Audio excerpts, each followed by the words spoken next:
Je m'appelle Stéphanie Bergaud, je dirige la stratégie d'entrepreneuriat au féminin à l'École des entrepreneurs. Je suis aussi entrepreneur, donc coach en neurosciences appliquées et mère de 3 enfants. Je le dis parce qu'on va assurément en discuter aujourd'hui avec mon invité Chantal. Merci d'avoir accepté mon invitation.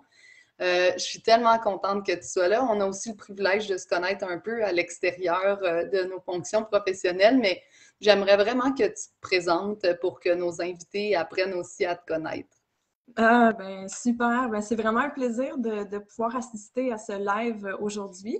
Donc, mon nom est Chantal Albert. Je suis la fondatrice de SOS Prof, aussi du programme Enseigner au suivant.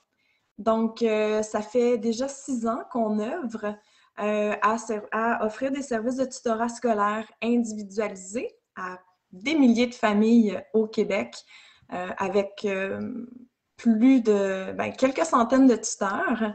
Donc, tout a commencé par un besoin que j'ai vu quand j'étais enseignante au secondaire. Et je voyais que les jeunes avaient de la difficulté et avaient vraiment n'étaient pas capables de trouver des tuteurs à qui se fier. Donc, je me suis dit, ben moi, j'aimais beaucoup le tutorat. C'était mon créneau de travailler un à un. Alors, j'ai commencé à en faire personnellement. Et puis, à la suite de mon 3e enfant, j'ai décidé de ne pas retourner dans le monde scolaire et de plutôt créer SOS Prof. Donc, mon 4e enfant, si on veut. Fait que là, résumé rapide, t'as changé de branche. Ben, en fait, t'as pas changé de branche. Là, t'as évolué dans quelque chose qui te ressemblait un peu plus. Ce que moi, je trouve intéressant, ça met déjà la table là, pour dire qu'on peut être entrepreneur et parent. Tu sais, je le dis parce que des fois, c'est prenant, on va dire ça, là, tu sais, ou en tout cas, c'est intense le fait de se dire, OK, bon, ben j'ai des enfants. En plus, des fois, il y a des entrepreneurs, on le sait, qui travaillent en même temps que de lancer une business et tout ça. Donc, tu es l'une des preuves qu'il est possible d'avoir 3 enfants et une entreprise.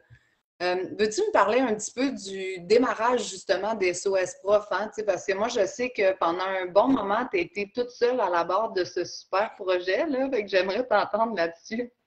Oui, mais j'aime pas dire que j'étais toute seule. J'aime dire que en fait, j'ai toujours été accompagnée de plusieurs tuteurs. Assez rapidement même. Donc, j'étais seule à la barre, donc dans les coulisses, mais j'étais toujours accompagnée quand même par des mentors ou par le centre local de développement. Sauf que oui, sinon, pour tout ce qui concerne les opérations, j'étais seule. Ça a été quelque chose, on oublie assez rapidement. On est encore peu nombreux à la barre des SOS Prof parce que ça fait partie de nos valeurs fondamentales. Donc, pour nous, on veut toujours être la plus petite équipe à l'interne en coulisses pour gérer la plus grande équipe de tuteurs.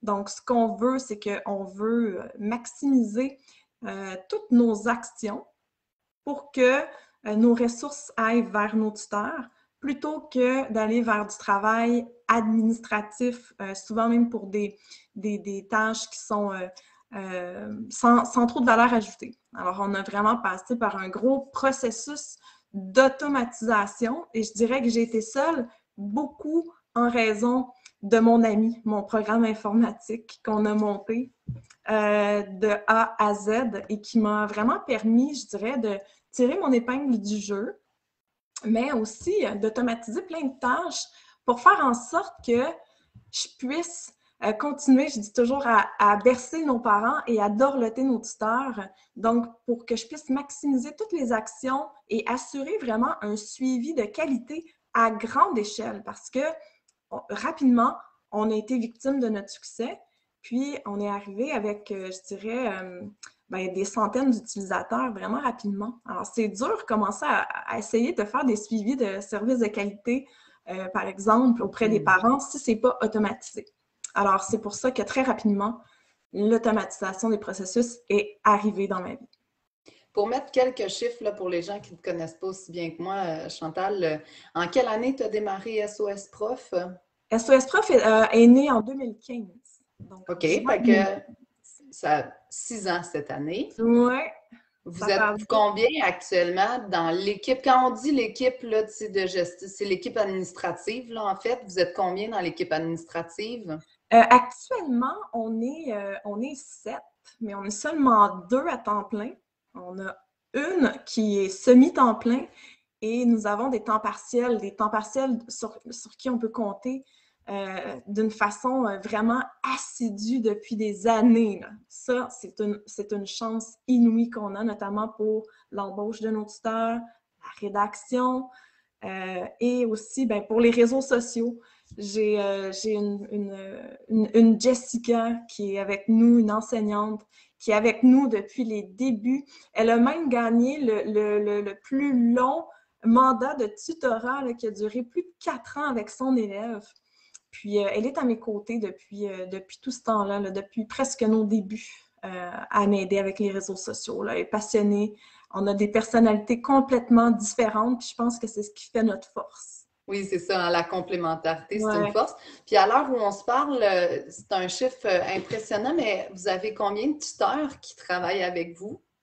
OK, on va faire la différence entre combien de tuteurs qui travaillent et combien de tuteurs sont inscrits et peut-être possiblement aptes à vouloir travailler éventuellement. Donc, en ce moment, on a 800 tuteurs. Sur les 800 tuteurs, on en a 250 qui travaillent à travers le Québec. Donc, qui travaillent dans du day-to-day ou une fois par semaine au moins à aider un peu plus de 900 familles. C'est super Actuellement. intéressant. Puis l'une des choses que moi je trouve fascinante, là, puis qui est aussi, tu sais, parmi les choses que tu as bien réfléchi, quand tu dis il y a 800 tuteurs sur la plateforme, c'est parce qu'il y a des gens qui ont manifesté, hein, parce que c'est ça. D'un côté, il y a les familles qui manifestent le désir de trouver le tuteur idéal pour leurs besoins, peu importe l'année scolaire et le sujet nécessaire, on va dire ça comme ça. Mais de l'autre côté, il y a aussi des tuteurs qui peuvent manifester leur désir de faire du tutorat. Puis il y a plusieurs types de tuteurs, hein. Il y a ceux qui sont, tu sais, comme formés, profs, universitaires, mais il y a aussi, par exemple, ceux qui sont étudiants. Veux-tu nous en parler un petit peu? Oui, ben oui, certainement, parce que c'est notre fierté de pouvoir en fait, c'est de pouvoir faire la distinction parmi les ressources que nous proposons. Donc, ça vient avec une proposition, une offre de service qui est différente. Puis on est vraiment les seuls au Québec à offrir ce type de service de tutorat qui est vraiment axé sur recevoir les services d'un tuteur selon les qualifications du tuteur. Bien, il y a un prix qui est lié à ça, un salaire qui est lié à ça.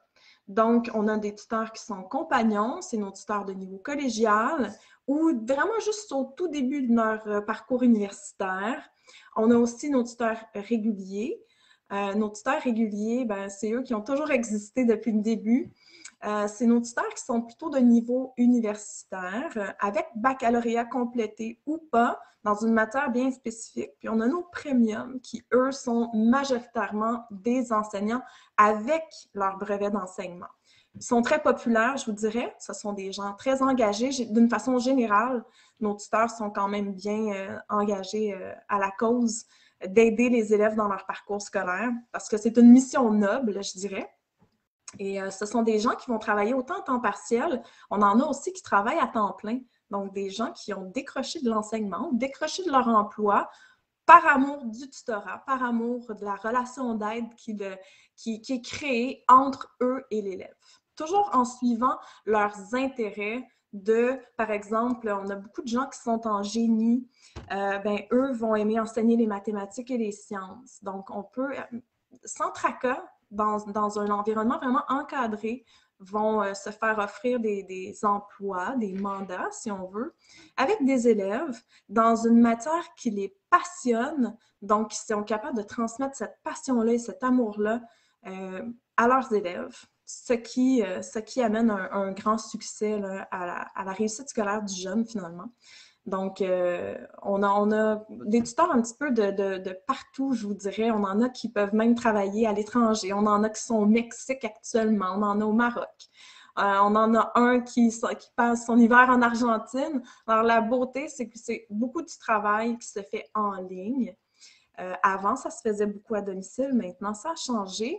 Et on tend vers ça aussi, du tutorat en ligne, en raison de la pénurie de main-d'œuvre, mais aussi des conditions de travail de nos tuteurs qui sont nettement plus favorables en ligne.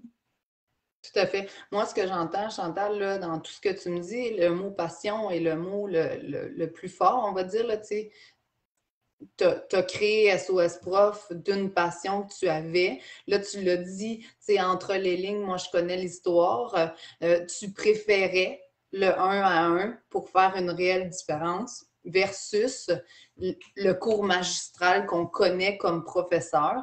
Puis, c'est souvent ce qui amène tes tuteurs à parfois augmenter leurs heures de travail parce que certains sont profs et tuteurs, d'autres sont profs arrêtés ou à la retraite ou qui ont décidé de changer un peu et tuteurs. Puis d'autres, comme tu disais, sont étudiants, mais sont passionnés par ce qu'ils enseignent. T'sais. Fait que le tutorat est comme un don de soi. En fait, je dis comme, mais c'est un don de soi. Puis c'est ce qui fait la force de l'accompagnement. Là. Oui, c'est un don de soi. Puis aussi, c'est que on doit solutionner. On est tout le temps dans un processus à se questionner, à savoir qu'est-ce qui serait la meilleure façon d'enseigner aux jeunes? Parce que chaque jeune est différent. Donc, c'est d'aller mettre le doigt sur, OK, toi, si je te l'explique de telle façon, tu vas comprendre. Ça n'a pas été expliqué comme ça en salle de classe, mais je vais te l'expliquer de cette façon-là. Et ça, c'est vraiment gratifiant parce qu'on est toujours, on est toujours en train de jongler avec l'élève à savoir, mais qui es-tu? Comment on va t'outiller pour que tu n'aies plus besoin de moi, par exemple, en salle de classe? Comment on peut t'aider à comprendre qui tu es pour que tu t'appropries tes apprentissages? Personnellement, je trouve ça génial. Et évidemment, c'est qu'on est en dehors de toute gestion de classe. Alors, on fait uniquement ce qu'on aime. On enseigne. Dans le chat, Ocam Ben nous pose la question. Il dit, j'ai un projet de lancement d'une société de services. Je ne sais pas par où commencer depuis le plan d'affaires. Tu en as parlé un tout petit peu tout à l'heure, Chantal. Est-ce que tu veux nous parler de toi, là, tu sais, le jour où il y a eu l'idée, puis le jour où tu as démarré, c'est quoi les premières étapes que tu as faites pour l'aider un petit peu là, dans ce début de processus? Mais tout d'abord, félicitations. Je ne sais pas dans quel type de service vous voulez vous lancer, mais vous pourrez peut-être l'ajouter dans les commentaires. Partir d'un plan d'affaires, je trouve que c'est la base. J'étais à l'époque une personne qui aimait beaucoup faire les travaux universitaires. Donc, pour moi, camper sur papier, élaborer ma pensée, toujours essayer de projeter et de prévoir les embûches. Puis, croyez-moi, au début, on est loin de prévoir les embûches qui s'offrent à nous. Sinon, on ne partirait peut-être pas d'entreprise. Mais juste de pouvoir camper sur papier, toujours avec des gens qui vont nous aider. Alors moi, ça a été le centre local de développement de ma ville à l'époque qui m'ont aidé. Et j'ai même pu bénéficier de la mesure STA qui m'ont vraiment beaucoup accompagnée dans le départ de mon entreprise pour me soutenir un peu financièrement la première année. Et donc, le plan d'affaires va nous permettre de mieux voir notre offre, de mieux connaître nos compétiteurs, savoir ce que nos compétiteurs font, de sonder peut-être. Hein, je trouve que c'est vraiment une bonne idée de sonder, par exemple, en faisant des sondages sur Facebook. Et aussi de voir qui sont les acteurs qui vont nous aider à nous propulser, mais qui sont les acteurs qui vont peut-être un peu nous ralentir. Quelles sont les forces dans la société au niveau politique et socio-économique, au niveau technologique, qui vont pouvoir nous aider et qui vont pouvoir aussi peut-être nous ralentir, donc les obstacles à prévoir. Puis croyez-moi, on ne peut pas toujours les prévoir. Hein? La pandémie l'a bien... le démontre, le prouve bien. Jamais dans mon plan d'affaires, j'ai pu prévoir qu'un jour, il n'y aurait pas d'école, que l'école serait juste, on ferme les écoles du jour au lendemain. OK? Et qu'ensuite, mon plus grand compétiteur serait le gouvernement à travers une offre de tutorat, même jusqu'à être individualisée. C'était du jamais vu. On n'avait déjà pas de budget en éducation. Il était hors de question que le gouvernement développe une enveloppe budgétaire qui pourrait offrir du tutorat comme il l'a fait en janvier dernier. Donc, il y a des impondérables, mais il ne faut pas s'attarder à ça. Parce que, en fait, ce qui nous propulse le plus, c'est ce qui va bien. Alors, c'est là qu'il faut, c'est vers ça qu'il faut se diriger et non prendre la fuite vers ce qui pourrait ne pas aller. C'est clair. Moi, je compare souvent la maternité, ben, dans notre cas, là, la maternité ou la parentalité, si on veut, et l'entrepreneuriat, tu sais, en disant, c'est un processus, là. Tu sais, dans le fond, quand on attend un enfant, ben, tu sais, on commence le début du projet, si tu veux. Puis, petit bébé, petit problème, grand bébé, grand problème. Tu sais, on croit en fait avec nos enfants comme on croit avec notre entreprise. Justement, tu sais, euh, c'est de dire que chacun de ces projets-là, dans le fond, grandit. Fait que ce que tu dis, c'est le trajet est bien plus important si on veut que la finalité, parce qu'il y a toujours de nouveaux défis, toujours de nouvelles croissances, toujours de nouvelles belles choses à voir et toujours des enjeux. Là, mais ça, c'est comme la maternité, c'est comme le sport, c'est comme plein d'autres choses. Absolument. Oui, c'est vraiment une préparation mentale à accueillir tous les obstacles. Puis on va souvent aussi on va avoir des raccourcis. Il y a vraiment toujours plein de bonnes nouvelles aussi qui s'annoncent dans notre parcours. Quand je dis un raccourci, j'appelle ça une bonne nouvelle parce que faut jamais lâcher prise sur notre objectif. On a toujours un objectif bien concret dans quand on part une entreprise. Il faut s'en tenir à notre objectif.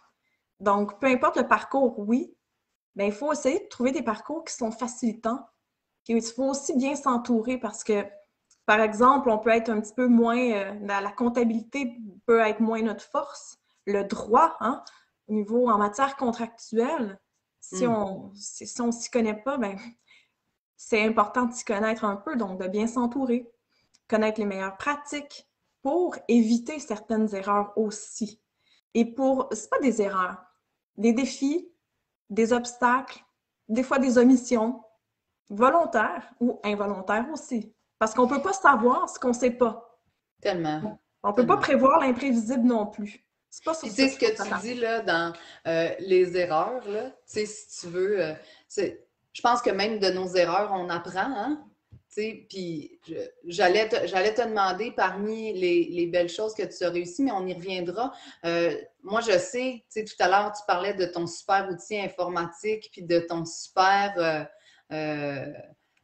allié aujourd'hui, mais je sais que Oui. pour arriver à l'allié que tu as aujourd'hui, il y a eu quelques embûches. Est-ce que tu veux me parler justement de tu sais, tu disais au début, je faisais les choses toute seule ou avec une aide, tu sais, d'appeler les parents, de faire tout ça. Puis à un moment donné, c'est le temps de gestion des demandes des parents et des tuteurs à jumeler qui devenaient de plus en plus prenants puis qui restreignaient en fait ta capacité à accueillir des familles. Et donc, tu as décidé de te doter d'un outil qui le faisait. Parle-moi un peu de cette réflexion-là, puis du processus dans lequel tu t'es comme lancé, on va dire ça, parce que ça aussi, hein, il y a plein de belles choses qui se sont produites, plein de Ouais. beaux apprentissages. Ah, absolument. On va appeler ça des apprentissages. J'éprouve parfois une relation d'amour-haine avec ce quatrième enfant qui est mon logiciel informatique. Puis, soit dit en passant, je ne me suis pas dotée de. C'est plutôt j'ai créé. Donc, comment c'est parti? C'est par un débordement. À un moment donné, quand tu travailles 6 à 7 jours semaine avec les enfants et tout ça, tu deviens débordé. Et là, tu vois qu'il y a toujours une plus grande croissance. Et moi, mon but, c'était que les parents, peu importe le moment de la journée où ils avaient besoin d'aide, c'est qu'on puisse les aider en tout temps, nonobstant de nos heures d'ouverture. Donc, pour moi, que tout repose sur ma faculté à faire un jumelage et à l'envoyer, qui prenait à l'époque 4 minutes et qui maintenant me prend 1 seconde, le temps de peser sur envoyer. Tout se fait automatiquement. Bien, pour moi, et même le parent peut le faire par lui-même maintenant. Donc, j'ai pensé à... Je me suis mis dans la peau d'un parent, puis je me suis dit, et d'un tuteur. Et je me suis dit, mais qu'est-ce qu'on peut faire pour les faire sourire en tout temps? Pour qu'on essaie de démolir toute friction, en fait, ou de répondre à toute friction qui pourrait être causée par un membre de SOS Prof ou, par exemple, par nos heures d'ouverture notamment, ou des journées fermées du week-end, et etc. Et je pense que c'est ce qui a tiré vraiment un trait entre on est une start-up versus on est une entreprise qui est en croissance, en pleine croissance. C'est vraiment grâce à ce logiciel-là. Où est-ce que, et soit dit en passant, je détestais l'informatique avant, et maintenant, je pense que c'est presque plus une passion. Tu sais, entre l'éducation et l'informatique, là, pour moi, c'est lié maintenant, mais c'était vraiment en fait, j'ai eu un intérêt pour l'informatique et j'ai demandé à mon programmeur de l'époque, écoute, est-ce qu'on pourrait automatiser tel truc? Et ça a vraiment fait un déclenchement dans ma tête où est-ce que j'ai compris à quel point je me suis assise et j'ai regardé quelle serait l'entreprise de mes rêves. Comment je pourrais rêver à traiter nos utilisateurs et j'ai créé carte par carte et j'ai aussi regardé qu'est-ce que je faisais au quotidien qui était répétitif, qui n'avait pas de valeur ajoutée et qui pouvait être automatisé. Et là, ben, on a tout fait. Et ben, sur mon roadmap, dans un backlog, j'ai quand même encore une centaine de cartes à développer. Donc, c'est un processus en continu qui ne finira jamais. Mais essentiellement, aujourd'hui, la plateforme est quand même arrivée à une maturité. Moi, ce que je trouve fascinant dans ce que tu dis, puis tu redis, c'est j'arrive à un enjeu ou à une situation. Puis là, tu sais, on le disait d'entrée de jeu, Chantal, tu as 3 enfants. Donc, mère. En plus, bon, tu avais l'organisation que ça prenait pour arrimer tes duos, si tu veux, là, famille, tuteur. Puis là, finalement, ben justement, hein, il fallait du temps pour les enfants le soir, la fin de semaine. Fait que de toute façon, il n'aurait pas été souhaitable que tu sois 24 heures sur 24 devant ton ordi pour offrir ça. Fait que tu as cherché des solutions, puis là, tu es tombé dans la table des solutions technologiques.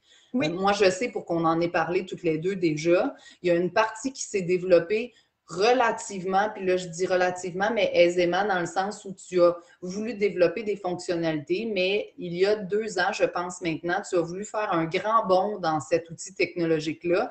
Puis je trouve ça important d'en parler parce que je trouve que trop souvent, on met ça de côté, mais tu as eu quelques enjeux, entre autres avec le projet, les fournisseurs avec lesquels tu l'as fait, le développement de ça. Est-ce que tu peux m'en parler un peu puis nous dire ce que tu ferais différemment si c'était à reprendre? Absolument. Puis encore là, je précise, on ne peut pas savoir ce qu'on ne sait pas. Je me lançais dans quelque chose de totalement inconnu. Et tout le monde veut t'aider. Donc, tu ne sais pas vraiment qui peut t'aider, de qui ne peut pas t'aider. Puis à l'époque, je ne faisais pas la différence entre ce qu'est un logiciel informatique et versus ce qu'est un site Internet vitrine. Donc, pour moi, c'était vraiment la même chose. Je ne connaissais pas les langages informatiques. Je ne connaissais pas c'était quoi un framework, un back-end, un front-end. Je ne connaissais absolument rien de ça. Donc, quand je me suis lancée, c'est toujours la définition des livrables. Qu'est-ce que je souhaite? Et quand ça, quand tu pars ton programme, tout doit être fait en fonction, tout doit être modulé en fonction des requis, donc des livrables. Et si ce n'est pas bien fait, ou si ça change avec le temps, ou si c'est pas l'analyse n'est pas suffisamment campée sur des requis extrêmement précis, qu'un entrepreneur ne peut pas faire créer à lui-même. Donc, on a vraiment besoin d'une équipe pour supporter ça. Et là, ça coûte, cette équipe-là. Et comme on veut minimiser au niveau des coûts, très souvent, on va prendre une entreprise qui va dire, nous, on est capable de le faire. Et tout le monde part de bonne foi dans un processus informatique. Mais là, des fois, tu perds ton programmeur. Le programmeur se fait congédier. Alors là, il y a une courbe d'apprentissage du projet qui doit être transférée. Ça peut rapidement devenir lourd. Et malheureusement, souvent, c'est que ce n'est pas documenté. C'est dans un logiciel de gestion de projet. Donc, ce n'est pas documenté. Alors, la prochaine équipe ne sait pas trop où est-ce qu'elle s'en va. Et j'ai voulu refaire mon application dans un langage plus moderne, testé, documenté. Et malheureusement, ben, les délais se sont accumulés. Et c'est une autre équipe qui a repris le projet. Et ben, je me suis retrouvée littéralement avec 2 projets complètement différents. C'est-à-dire qu'ils ont vraiment regardé le front-end, le visuel était le mien. Donc, moi, je pensais qu'on travaillait sur mon application, mais malheureusement, ce n'était pas le cas. Donc, est-ce que j'aurais pu éviter ça aujourd'hui? Peut-être en engageant un professionnel autre, mais ce qui est important de faire, c'est vraiment de questionner. En fait, c'est de questionner, c'est de communiquer par écrit, c'est de garder c'est vraiment de conserver des traces de toute communication. Puis surtout, le premier conseil que je donne, c'est il faut que vous soyez administrateur de tout ce qui concerne votre informatique, de tout ce qui concerne vos comptes, bref, de tout ce qui vous appartient. Parce que se faire jeter en dehors de son propre projet, ce n'est pas souhaitable. Et ce que je constate aussi, c'est que dans la plupart des cas, plus le projet est petit, moins on pense à être administrateur de nos propres outils comme le logiciel de gestion de projet. On peut penser à Trello, on peut penser à Jira, on peut penser aussi à nos serveurs, hein? Être administrateur de nos serveurs web, être administrateur de notre WordPress, c'est ce qu'on utilise, être administrateur de notre compte GitHub, là où reposent nos dossiers de code. Mais quand on ne sait pas ça, on ne le fait pas. On ne sait même pas que ça existe. Alors ça, c'est vraiment un recueil de bonnes pratiques. Il n'y a pas d'ordre professionnel qui encadre la profession, les professions liées à l'informatique nécessairement, et ça manque. Et je souhaite grandement qu'avec le temps, que ce soit mieux encadré. Puis aussi, c'est de s'écouter. Donc, des fois, de faire faire avec peut-être un conseiller juridique les bases d'une collaboration avec un partenaire. Comment on veut que ça se passe pour qu'après, il n'y ait plus d'ambiguïté. Qu'un contrat soit vraiment bien étoffé. Ça peut être long, mais souvent, il manque des clauses dans des contrats. Il y a beaucoup de points d'incertitude discutables qui manquent de clarté, qui font en sorte qu'on peut se retrouver facilement en litige ou on se retrouve avec des problématiques. Et ça, c'est peu importe le fournisseur. Donc, c'est vraiment de prendre le temps de bien lire avant de signer et surtout de ne pas hésiter à ajouter des clauses ou à questionner. Oui, tellement. Je trouve ça vraiment intéressant ce que tu dis parce qu'on peut faire un parallèle. Là, dans ton cas, tu as développé tout un système informatique, ce qui est comme une autre langue, là, on va se le dire. Là, c'est comme apprendre à parler autre chose. Mais les chiffres, pour certaines personnes, c'est comme apprendre à parler autre chose. Hein? Puis on martèle souvent auprès de nos entrepreneurs, apprenez à comprendre vos chiffres. Vous n'êtes pas obligé d'être la personne qui les manage en entier. Puis c'est correct si ce n'est pas une de vos forces, mais vous devez être capable de savoir ce qui se passe.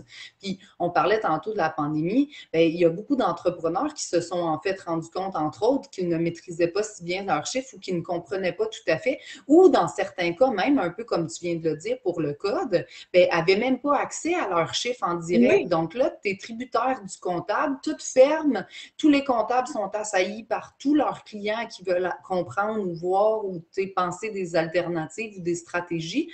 Puis si toi, tu n'as pas accès à tes propres chiffres sans son ressort, tu es dans l'attente de quelqu'un d'autre. C'est un peu ce que tu nous expliques là. Absolument. Puis honnêtement, ça serait vraiment la base. Si je pouvais transmettre ce message-là et que les gens comprennent l'importance que tous vos comptes doivent vous appartenir. Si vous travaillez votre comptabilité avec QuickBooks, ce n'est pas au comptable de vous inviter dans un QuickBooks.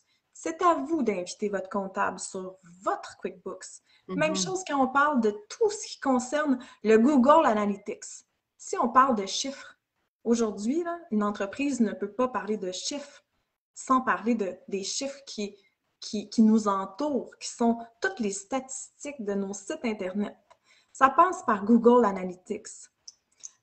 Donc, ça, c'est vraiment important. Toutes nos campagnes AdWords, si on fait des campagnes AdWords, toutes les campagnes qui sont faites sur les réseaux sociaux, il faut que ça parte de votre compte et il faut apprendre à aller inviter les gens. Pourquoi? Parce qu'après, vous pouvez les faire sortir de votre projet et en inviter d'autres. Et parce que vous ne voulez certainement pas vous retrouver à vous faire mettre en dehors de votre projet. Moi, je vous le dis, ça m'est arrivé. Et on perd toutes les données à ce moment-là.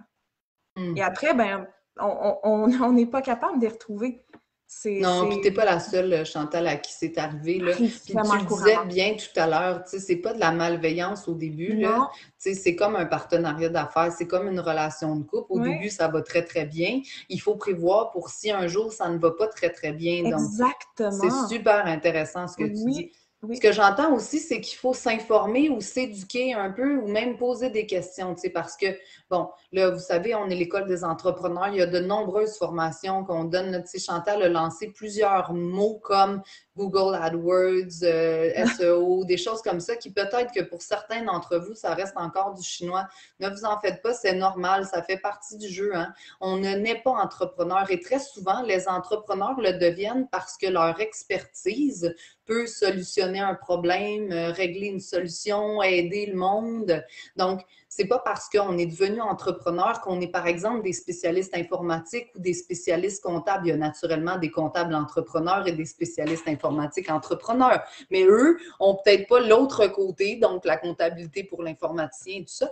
Donc, il faut continuer d'être curieux, je pense, comme entrepreneur. Puis que ce soit à l'école des entrepreneurs, vous allez trouver des tonnes de formations pour répondre à tout plein de mots que Chantal vient de nommer, oui, ou des consultants dans des firmes qui donnent un coup de pouce justement pour la compréhension. Là, je sais, après ton enjeu, Chantal, que tu étais allé chercher justement du support dans la compréhension de ces projets-là, tu sais, dans ce cas-ci avec Agenda, oui, pour à pouvoir, tu sais, l'époque. comme te donner un petit coup de pouce puis une belle compréhension. Oui. Puis, fait que soyez curieux de ce qui se produit, posez des questions, là. Tu sais, Ah je oui. pense que c'est fondamental. Puis des fois, on s'arrête, hein, on est un peu gêné. On se dit, ça fait 3, 4 questions déjà qu'on pose, tu sais, peut-être que là.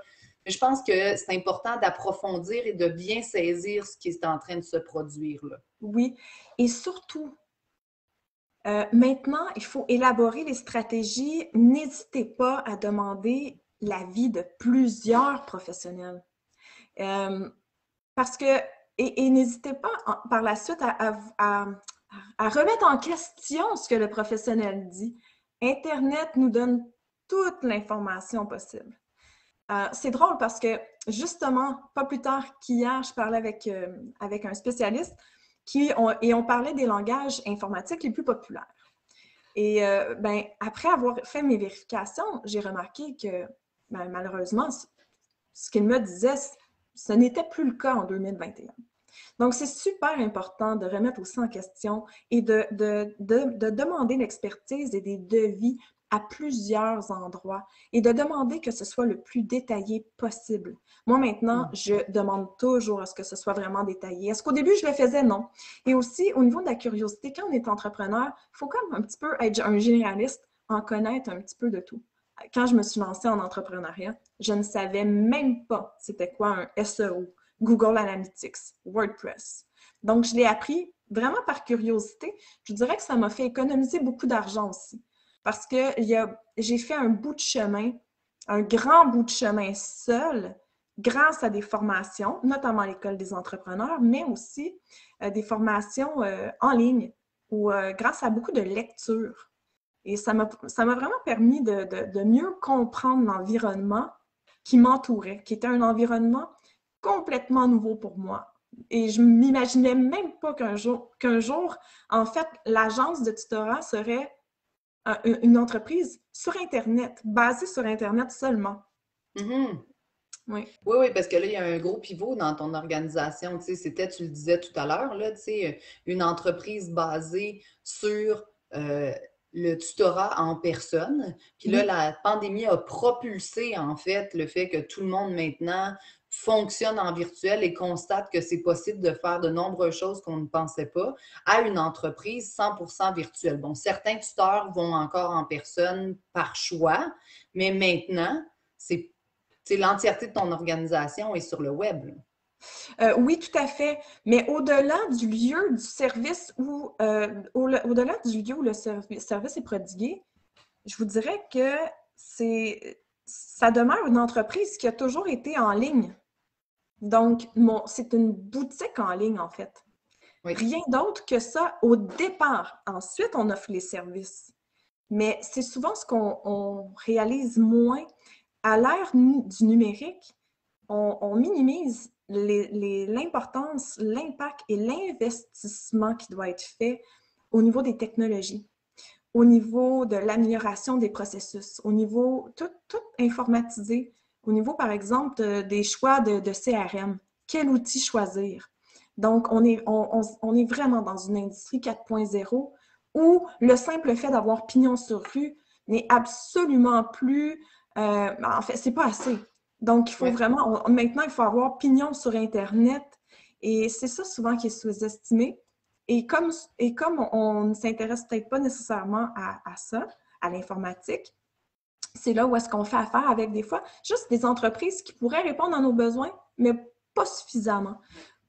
Et donc, on ne trouve pas nécessairement les bons spécialistes parce qu'on ne sait pas qu'à travers l'informatique, il y a des centaines de métiers et même de langage informatique.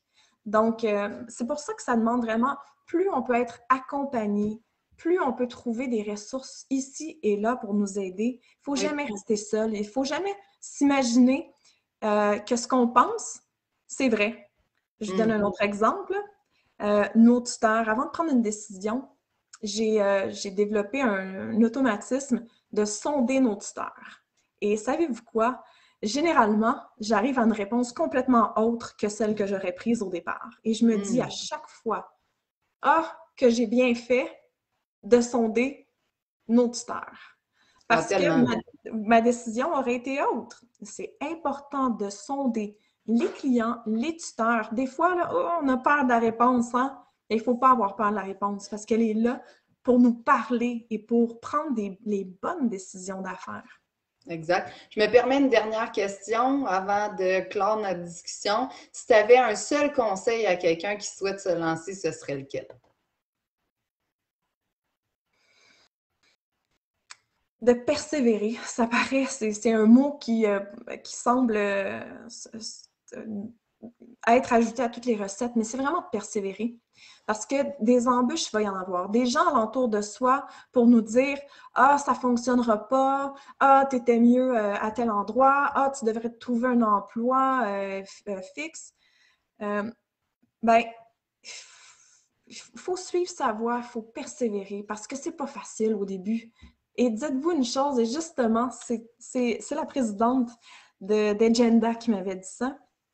Si c'était facile, tout le monde le ferait. Donc, très souvent, quand je suis dans une période de difficulté, où est-ce que je vois tout noir, parce que ça arrive régulièrement, quand on est entrepreneur, les solutions reposent sur nous. Hein? Tout repose sur nous. C'est de se dire, OK, mais si c'était facile, tout le monde le ferait. Et moi, ça m'encourage à persévérer. Juste de me remémorer ça.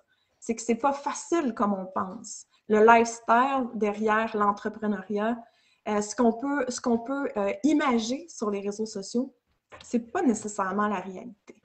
Donc, persévérance. Parole de sagesse de Marie-Pierre Saint-Hilaire que j'adore plus que tout au monde. Ouais. C'est aussi une belle entrepreneur avec comme plus de 300 employés, des belles organisations. Tu sais, ça fait du bien aussi, je pense, dans ce que tu viens de dire, ce qui m'a interpellée, c'est la connexion. Tu sais. Moi, j'ai envie de dire persévérer, puis je rajouterais entourez-vous d'une communauté de personnes qui comprennent l'entrepreneuriat et qui partagent votre vécu. Moi, je dis beaucoup, tu sais, quand on devient parent, on est content d'avoir des amis qui en ont eu puis qui peuvent nous réconforter dans certains cas. C'est le fun aussi d'avoir des amis entrepreneurs quand on est entrepreneur ou qu'on commence dans l'entrepreneuriat parce que on peut partager justement des choses que l'on vit. Absolument.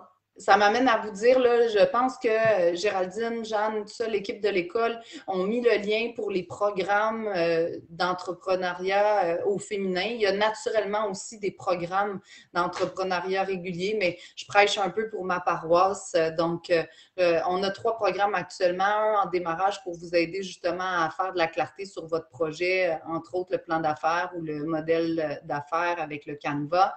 Un en vente, donc stratégie de vente, réflexion sur comment améliorer. Tu sais, ensuite, on sait à quel point les gens détestent le mot vente, mais tu sais, ça prend un peu de persuasion parfois ou de présentation. On répond à un besoin quand on fait de l'entrepreneuriat. Donc, à quel besoin répondez-vous puis pourquoi souhaitez-vous aider les gens? C'est ça pour moi de la vente.